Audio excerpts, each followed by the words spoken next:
السلام علیکم. آپ ملاحظہ فرما رہے ہیں وائس آف لیگل رائٹس اور میں ہوں آپ کا ہوسٹ طالب نقوی ایڈوکیٹ. ناظرین، آج ہم آپ کو خبریں تو آپ کے لیے لا رہے ہیں. ملک کی اکانومی سے لوگ بہت پریشان ہیں اور میں یہ دیکھ رہا تھا شبر رضا صاحب کا. وہ میں اس دفعہ تو نہیں لیکن اگلی دفعہ میں آپ کو بتاؤں گا کہ انہوں نے کیا تجویز دی تھی جس پر بوجو عمل نہیں ہو سکا اور بیوروکریسی آڑے آ گئی. وہ ہم آپ کو اگلی ولاگ میں بتائیں گے. ہم اپنی اکانومی سے پریشان ہیں، آئی ایم ایف کی طرف دیکھ رہے ہیں اور ہمارا پریشان ہونا بنتا ہے. سیاسی وجوہات جو بھی ہوں، اب اس پر وقت ضائع کرنے کی ضرورت نہیں ہے، لیکن میں آپ کو ایک بات بتا رہا ہوں کہ ہمیں، وہ کہتے ہیں نا کہ ذرا نم ہو تو یہ مٹی بڑی زرخیز ہے ساقی.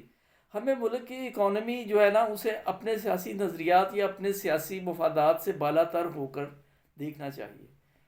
اور ایک جو فیورٹزم ہے اس سے ہمیں بچنا چاہیے. مجھے افسوس ہوا کہ ایچیسن کالج کا جو پرنسپل، آسٹریلین پرنسپل، اسے ایک بیوروکریٹ کی جو بچے ہیں ان کی فیس کے معاملے میں انہیں استعفیٰ دینا پڑا.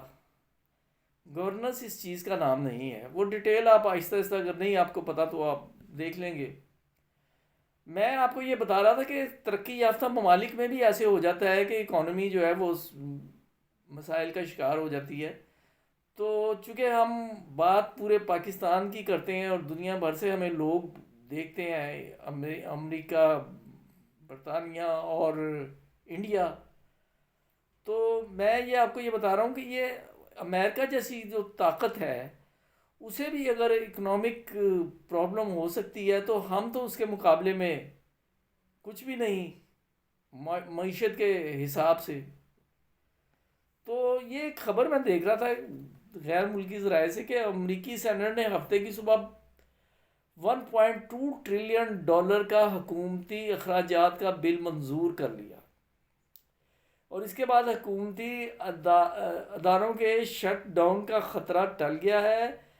یہ بل اب دستخطوں کے لیے امریکی صدر بائیڈن کے پاس بھیجا جائے گا اور یہ 24 کے مقابلے میں 75 ووٹوں کی اکثریت سے یہ بل منظور ہوا ہے.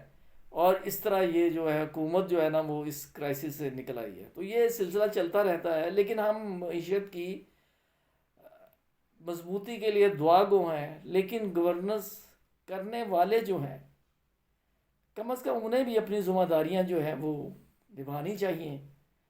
اور اس کے لیے تو ہم امید ہی کر سکتے ہیں.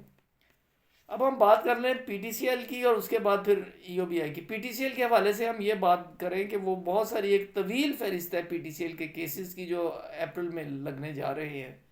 اور یہ معاملہ وہی ہے، کچھ دوستوں نے یہ پوچھا کہ جی یہ 12(2) کیا ہوتی ہے، تو وہ ہم آپ کو آج بتانے جا رہے ہیں کہ 12(2) ہوتی ہے کہ دھوکے سے یا فریب سے کوئی ڈگری لے لینا یا کوئی بھی حکم لے لینا، کوئی بھی ججمنٹ حاصل کر لینا.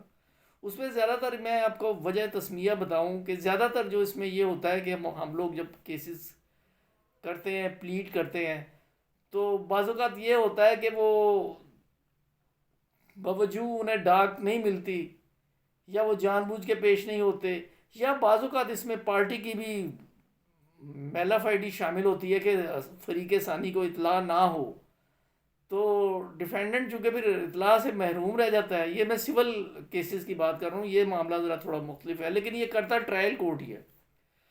تو اس کے بعد پھر یہ ہوتا ہے کہ جب انہیں پتہ چلتا ہے، ان کے نوٹس میں آ جاتا ہے، چاہے 6 مہینے بعد آئے، 7 مہینے بعد، تو پھر وہ چلے جاتے ہیں اور 12(2) کی جو ہے پٹیشن داخل کر دیتے ہیں ضابطۂ فوجداری کے مطابق.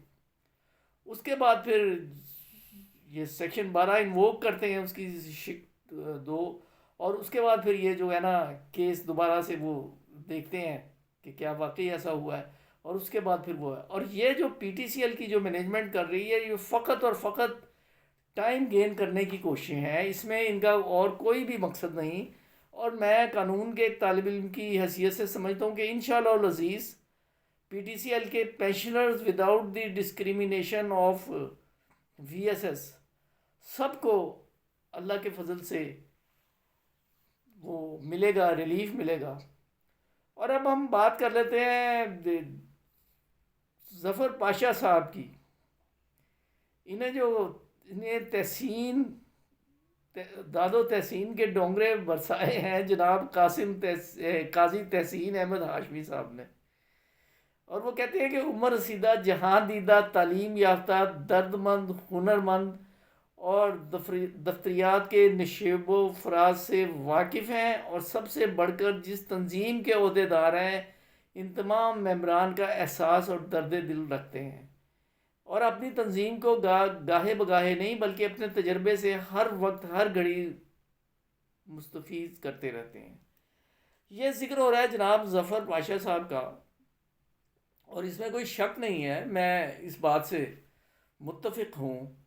اور ہر بندہ جو بھی کام کرتا ہے، چیئرمین صاحب اظفر شمیم صاحب ہوں یا علمدار رضا صاحب، اور یہ بات مجھے بلا خوف تردید میں یہ کہہ سکتا ہوں کہ کم از کم ریوائز پینشن کے حوالے سے ان کی بہت زیادہ خدمات ہیں، اور انہیں جو ہے نا ہم تسلیم بھی کرتے ہیں اور انہیں مبارکباد بھی دیتے ہیں جس طرح بے لوس ہو کر وہ کر رہے ہیں. اللہ تعالیٰ ان سب کو سلامت رکھے، ظفر پاشا صاحب کو بھی، علمدار رضا صاحب کو بھی، اور تمام وہ دوست افوا کے جو سٹرگل کر رہے ہیں اپنی کاز کے لیے. وہ میں پنجابی کا ایک شعر پڑھ دیتا ہوں. ہیر وارث شاہ بہت ساروں نے لکھی ہے، آپ کو نہیں پتا ہوگا کہ پنجابی کے ایک شاعر استاد دامن تھے، انہوں نے بھی لکھی تھی ہیر. تو ان کے ایک شاگرد تھے سائیں اختر، انہوں نے مجھے خود بتایا تھا، مرحوم نے مجھے خود بتایا تھا کہ ان کا ایک شعر مجھے یاد رہ گیا. وہ کہتے ہیں راجہ تخت ہزاریوں ٹرے تے سہی قدمہ تھلے اے چنگ سیاہ لوندا ہے.